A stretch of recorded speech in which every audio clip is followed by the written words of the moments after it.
اعوذ باللہ من الشیطان الرجیم، بسم اللہ الرحمن الرحیم۔ السلام علیکم، آپ دیکھ رہے ہیں گلوبل ڈیفنس ویو، اور آج کے گلوبل ڈیفنس ویو میں ہم بات کریں گے پاکستان ایئر فورس کے پاکستان فائٹر ایکسپیریمنٹل کا تقابل کریں گے تجاس MK2 کے ساتھ۔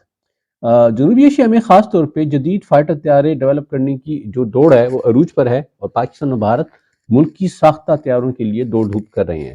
پاکستانی ایئر فورس 2028 میں متوقع طور پر اپنے انڈیجینس طیارے JF-17 کا بلاک 4، جسے PFX یعنی پاکستان فائٹر ایکسپیریمنٹل پروگرام کا نام دیا گیا ہے، متعارف کرانا چاہتا ہے۔ اس صورتحال نے بہت ہی سنجیدہ قسم کے سوال اٹھا دیے ہیں کہ بھارت کا تجاز MK2 4.5 جنریشن کا طیارہ موجودہ شکل سے کیسے بہتر ہوگا۔ JF-17 بلاک 4 میں کچھ ایسے فیچر متعارف کرانے کی توقع ہے جو کہ 5ویں نسل کے طیاروں کا خاصہ ہیں۔ ان میں نمایاں طور پر شامل ہیں انٹرنل ویپن بے۔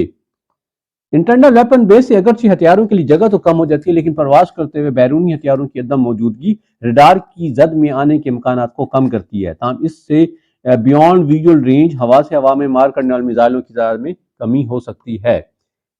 دوسرا فیچر ہے ڈائیورٹر لیس سپرسونک انلیٹ۔ یہ انلیٹ نہ صرف طیارے کا ریڈار کراس سیکشن کم کرتے ہیں بلکہ ہوا کے بہاؤ کو بہتر بناتے ہیں، جو کہ زیادہ تھرسٹ کے لیے مستقبل میں انجن کی کارکردگی کو بہتر بنانے میں مددگار ثابت ہو سکتی ہے۔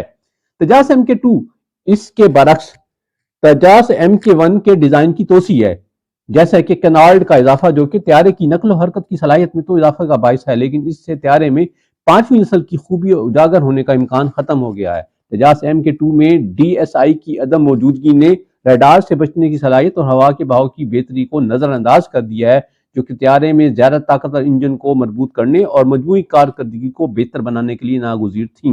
مزید بیان JF-17 بلاک 4 میں انٹرنل ویپن بے موجود ہے، جبکہ تجاس MK2 میں اندرونی میزائلوں کی بے بنائی جا سکتی تھی۔ ایسا ڈیزائن ہوا کی رکاوٹ میں کمی، ایندھن کے استعمال میں کفایت اور ریڈار کی زد میں آنے کے امکانات کو کم کر دیتا ہے، جس سے طیارے کی اسٹیلتھ خوبی اور وزن اٹھانے کی صلاحیت میں توازن آتا۔ ان دونوں طیاروں کے حوالے سے برعکس منظرنامہ ڈیزائن کی حکمت عملی کو ظاہر کرتا ہے۔ تجاس MK2 کا ڈیزائن تجاس MK1 کے موجودہ ڈیزائن میں اضافہ ہے، جو کہ بہت اہم لیکن ارتقاء پر مبنی ہے، جبکہ اس کے برعکس JF-17 بلاک 4 میں جو تبدیلیاں کی گئی ہیں اس کی وجہ سے ایسے فیچر شامل ہیں جو 5ویں نسل کے طیاروں میں ہوتے ہیں۔ ان دونوں طیاروں کا مقصد جدید فضائی جنگ کے منظرنامے میں بچاؤ کی صلاحیت کو بڑھانا ہے، جہاں اسٹیلتھ ہونا بڑی خوبی ہے۔ JF-17 بلاک 4 میں اسٹیلتھ فیچر جیسا کہ انٹرنل ویپن بے کی شمولیت ریڈار پر کم سے کم ظاہر ہونے کے رجحان کو ظاہر کرتی ہے، اور اس رجحان کا تجاس میں ہونا ضروری تھا۔ مریض بنا مستقبل میں ہونے والی ضروریات کا ڈیزائن میں بھی خیال رکھنا ضروری ہے۔ تجاس MK2 میں DSI کی عدم موجودگی زیادہ طاقتور انجن کے انضمام کو محدود کر سکتی ہے اور ڈیزائن میں تبدیلی لائے بغیر ریڈار میں ظاہر ہونے کی صلاحیت کو بڑھا سکتی ہے۔ دونوں قومیں اپنے فائٹر طیاروں کو ترقی دینے کے عزم کو جاری ساری رکھے ہوئے ہیں۔ JF-17 بلاک 4 کی PFX پروگرام کے زیر سایہ ترقی، تکنیکی حدوں میں وسعت اور طیارے کی جنریشن میں بڑی جست کے عزم کو ظاہر کرتی ہے۔ تجاس MK2 اگرچہ تجاس پلیٹ فارم میں ایک قابل ذکر ارتقاء کو تو ظاہر کرتا ہے، لیکن وہاں 5ویں نسل کے فیچر کی عدم شمولیت نے اس موقع کو گنوا دیا ہے جو انڈین ملٹری ایوییشن کی حیثیت میں انقلابی وسعت لا سکتا تھا۔ یہ تھا جی آج کا ویلاگ، امید ہے آپ کو پسند آئے گا۔ خوش رہیں، آباد رہیں، السلام علیکم۔